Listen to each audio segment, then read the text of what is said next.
No, you don't.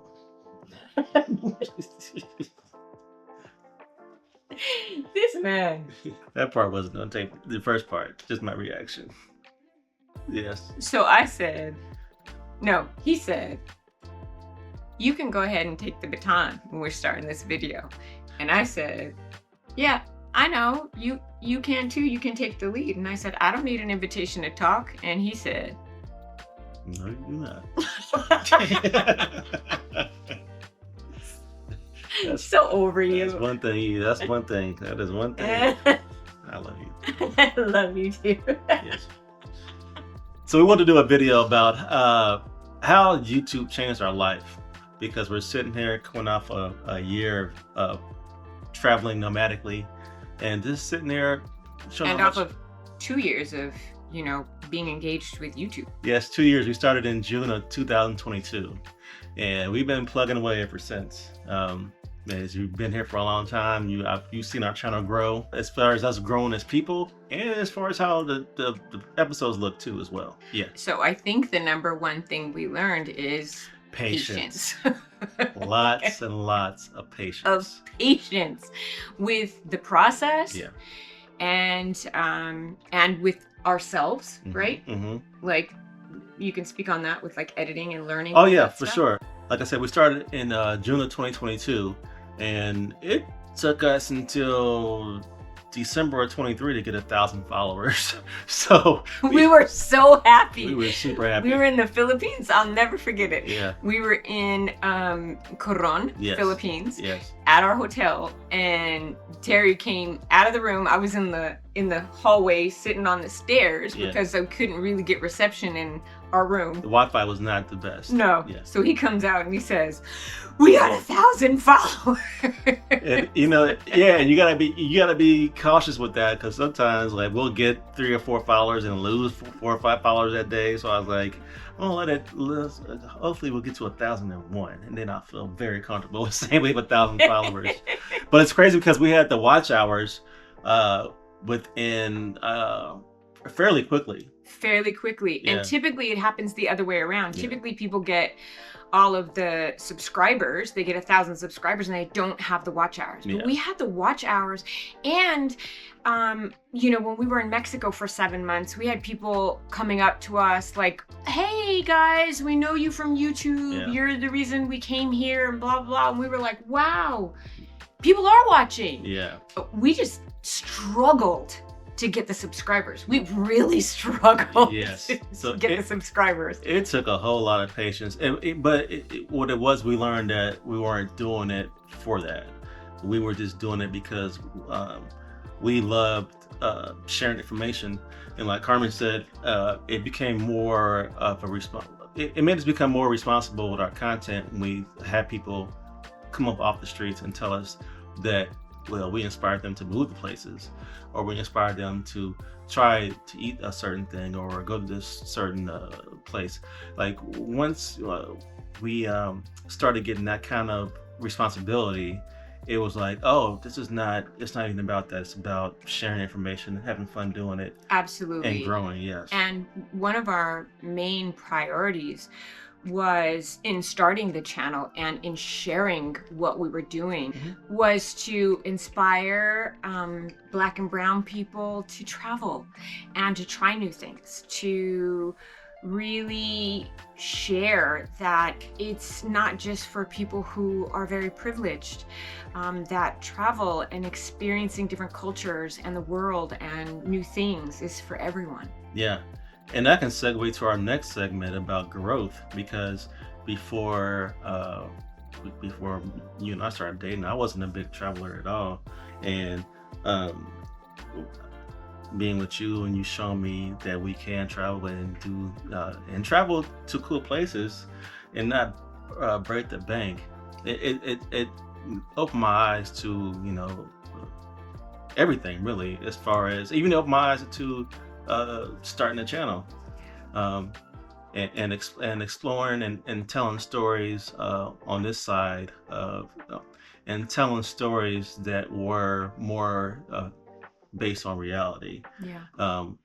As you might not know, but I'm a film director. Carmen is an actor, and we tell scripted stories, but the growth comes into like being out in the world, exploring, and being able to put together a cohesive, being able to put together a cohesive story to share our experience and to do it in a way that hopefully inspires people and makes people believe that they can do it as well. So that's part of the growth thing. I feel like I'm rambling. No, you're great. Oh, okay. So yeah, it helped us grow. It helped us grow. It helped us kind of get out of our introvert shells too. Oh my gosh, Terry and I, we spend a lot of time at home. We're a lot of time. A lot of time. We are very introverted. Yes. We pretend to be extroverted, and we're really good at pretending. Yes. And here's the thing, it's like we both love people. Yes. And we love being connected to people. It's just hard on our nervous systems a lot of the time. And so it's just much more comfortable to be at home, where it's safe and grounded and we know what's next or whatever. But starting this YouTube channel, which was all Terry's idea, and I'll talk more about that afterwards, really helped us to come out of our shells, to experience things in ways that we hadn't as a couple before. Terry mentioned, him not feeling like travel was something that he could do. For me, that was something that was very natural because I experienced it very early on in my early 20s. Just like somebody had a discount for a cruise and I was able to jump on, and then I just started getting really creative with how I was going to make this happen. And so I had a lot of experience doing it. And it was such a pleasure being able to share that with the love of my life. And it was also a prerequisite. Yeah. I was like, if you don't want to travel, then you're probably not for me. Yeah. So fellas, just listen, step out your comfort zone, and because you just never know where it can take you. Because I definitely didn't. That was not on my bingo card. Is doing what we've been blessed to do. But as far as being an extrovert and wanting to, it made us want to learn different cultures. It made us want to talk to people, and not just while we're traveling, but even back here in the States, it makes you a little bit more inquisitive about things that you just don't know about. Yeah. So that's part of the growth and shedding the introvert shell. And that being inquisitive, yeah, I think is such a key. If we're trying to share something with you, then we want to ask questions. We want to dig a little bit deeper.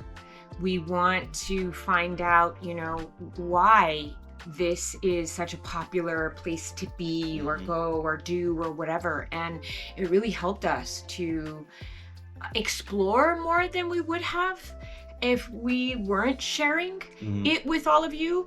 It helped us to really look for things to do. Yeah.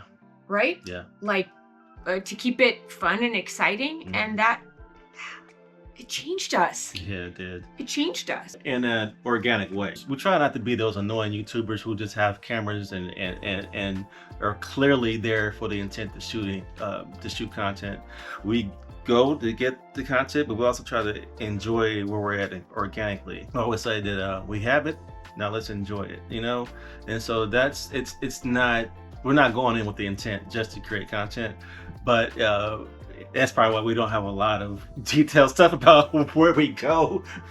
We haven't been like the professional YouTubers. No. We've just really been enjoying what we've been doing. Yes. And sharing it from an overflow of that enjoyment. Yeah, definitely. I think one of the ways, and one of the most important ways, that this journey with YouTube, this kind of partnership with YouTube has changed me personally is, like Terry said, I'm an actor. And so a lot of people would think that, being in front of a camera is second nature to me. And I think that couldn't be further from the truth. When I'm acting, I'm playing a character and I'm using words that were written by somebody else. There's kind of a separation. Even the way I look is dictated by the director, producers, whatever, how they want to do my makeup, how they want to do my hair, how they want to dress me. I have not always felt very confident in front of the camera. Ironically, I'm a self-love coach, and my priority is helping other women to embrace their imperfections and to learn how to love themselves. And although I had found that within myself, I felt very apprehensive about sharing it. That fear of what will people think of you, and what will people say, and how people are mean sometimes, and how they will scrutinize you. And so I had this idea of wanting to look perfect or be perfect or say the right thing or whatever, until this guy just shoved a camera in my face, and I had no makeup on, and I had gained weight during the pandemic, and I was like, okay. I remember watching a video that Terry had edited, and he's very sensitive. Terry's very sensitive to my energy. And I think I got a little quiet, and he looked at me, put his hand on my arm, and he said, "Are you okay?" And I'm like, how does he know this? I got a glimpse of my arm, in the video, and I was like, oh my God, my arm is so big, judging myself. And I thought, nope, I'm just gonna embrace this. I'm gonna embrace this part of myself, and I'm gonna let it be. And I think that the biggest lesson that taught me is that what translates the best is vulnerability, authenticity, and truth. That people relate to that far more than perfectionism, because what is that anyway, right? And it's not relatable. It's something I can't connect with. And so it helped me to let go of the idea that I needed to be at some level before I was able to share my truth and to just be. So it has given me a confidence and a freedom and a feeling of being embraced for simply who I am. To piggyback off Carmen said, it's like it taught us to not worry about perfection. If you've been here since the beginning, there's been a lot of imperfection with the production quality, and there's still some now. But it taught us to not just to keep being consistent and to keep pushing forward and not worry about being perfect each time. And this, as long as we got better each episode, then that was cool for us. So it taught us, not, like I said, not to worry about being a perfectionist, and just to keep pushing and to be consistent.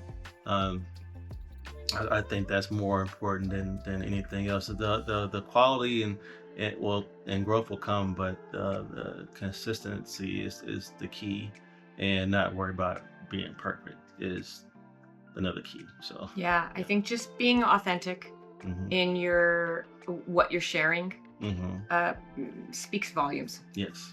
Another thing that's taught us a new skill set. Like I am a storyteller. I am a director. I am not a camera person. I am not an editor, and I'm not a colorist. I'm not any of that stuff. But I kind of am now.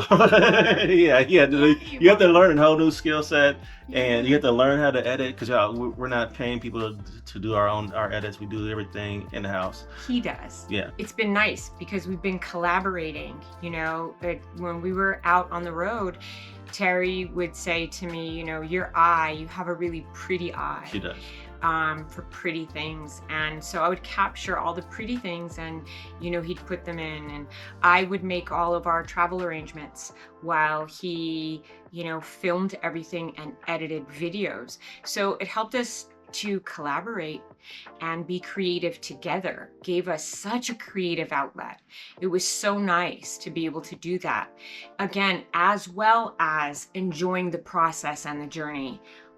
Doing it. It wasn't just about, we're just doing this to create content. It was like we were living this beautiful dream together and then sharing it with you as we went along. Yeah, and taking the risk. Piggyback off of learning a new skill set. I never in a million years thought I'd be flying a drone. I never thought in a million years I'd be flying a drone in the jungle of Thailand or by on the beach in Bali. It's and like you gotta understand, like we bought that drone probably about a week before we left, about a few weeks before we left the States, and we went, and I didn't get like a lot of practice time with it, so I got thrown into the jungle, literally, real quick. But it's stuff like that taking risk, and those risks are so worth the reward. Yeah. The growth that both of us have gone through and endured and acquired through this journey has been amazing. Yeah, and it kept us creative, and being that we are two creative people, we just found different ways to express our creativity, and it was through this channel. Yeah. So we just want to say thank you. Oh yeah, thank you so much. YouTube, to this platform of creatives and knowledge keepers. I mean, anytime we want to figure out how to do something, we YouTube it. Anything. Literally anything. Yeah. I did a shamanic drum journey the other night, and I found the music on YouTube. Yeah. And that was pretty cool. Like, what? From spiritual to how to bake a cake to, yoga poses, whatever it is, YouTube's got it. And we're just so grateful to be part of this platform and to have learned from it, to have grown in it and with it and through it. And so grateful to everybody who has watched and supported our journey and how you've embraced us and made us feel safe. Yeah, we definitely are trying to give back as much as we've received from the platform. That's for sure. Because we receive a whole lot. We really do. Like YouTube's the only thing that I watch. We YouTube everything. Yeah, for sure. But like Carmen said, we want to thank YouTube for giving us this platform. We want to thank you guys for watching and keeping us going. And I think that's it. That's it. So yeah, stay on the lookout. We got more videos coming. We've taken a few trips since we've been back in the States, and I think they're gonna be pretty cool. But we also have more content coming as well, so stick around for that. I think it'll be interesting. Yeah, I think our growth is absolutely interesting. There we go. Yeah. Stay tuned, guys. All right, bye guys.